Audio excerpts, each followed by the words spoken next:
So he had some blunt force trauma in the head, but a lot of what we now classify as sharp force injuries in the trunk. And you will note in the diagrams that the front practically was spared, except for some here in the left axilla. The injuries were mostly in the back region here. Also notably, there were faint abrasions on the left wrist area. I have identified in red apparent one kind of sharp force trauma, kind of long. This would be more consistent with stab wounds that are made by a weapon that is bladed, but which is kind of long, right? Additionally, he had this pointed puncture wounds. So this is the value of actually really examining in detail a body. So we really go up, down, front, back, right, left. Even the small details matter. And then putting it in a diagram like this, it kind of helps you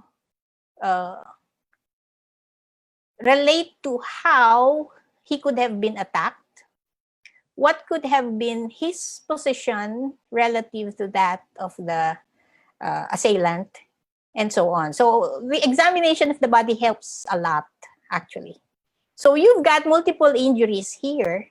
You cannot just say the cause of death is multiple injuries like what many doctors do. And this is the value, again, of a forensic autopsy. Among the injuries, what killed him, what could have happened, and so on. Right. Good for us. As early as Monday, I requested for what he was wearing, and we were given the shirt. Again, I'd like to highlight, please, the fact that this is part and parcel of a forensic autopsy.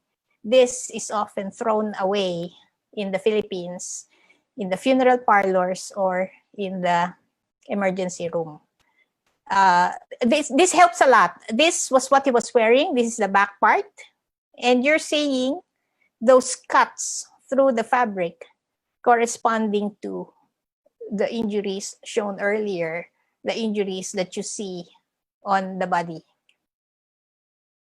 This is a shot of the same shirt showing you a big defect on the left lower back. And this actually is the most significant injury that he sustained. The others were just superficial soft tissue wounds. They did not kill him, but this is the one that is most significant. In fact, we found a foreign body there to indicate what could have been used as one of the weapons on him.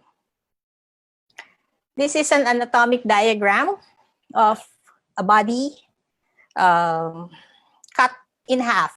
You're seeing the front part and the back part here. And I have indicated through an arrow where that weapon was inserted.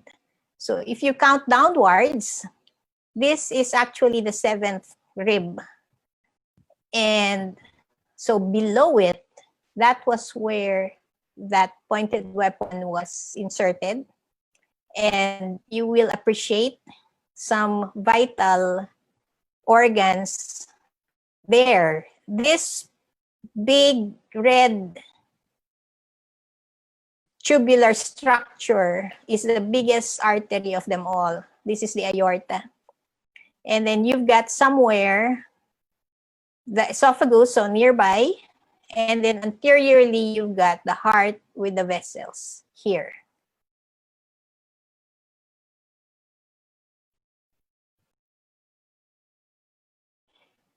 This is a cross-section of the body, the chest. Imagine you're looking from the top. This is right side, left side. So this is lung on the right, lung on the left.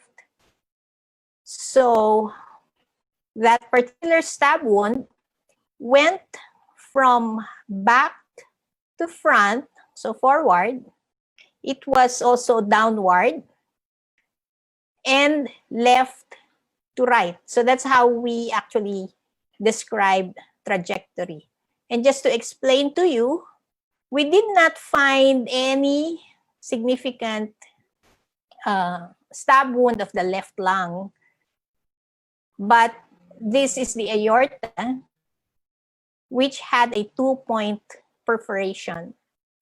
The esophagus was also nicked, and atria, or the upper proximal part of the heart, had also injuries. Now, of all these structures, you can survive with injury to the esophagus. Maybe the heart injuries could have been eventually deadly. They have to be repaired. But the aorta definitely was the one that killed him at once. And that's why, of all the injuries, this merited a direct cause of death in the death certificate.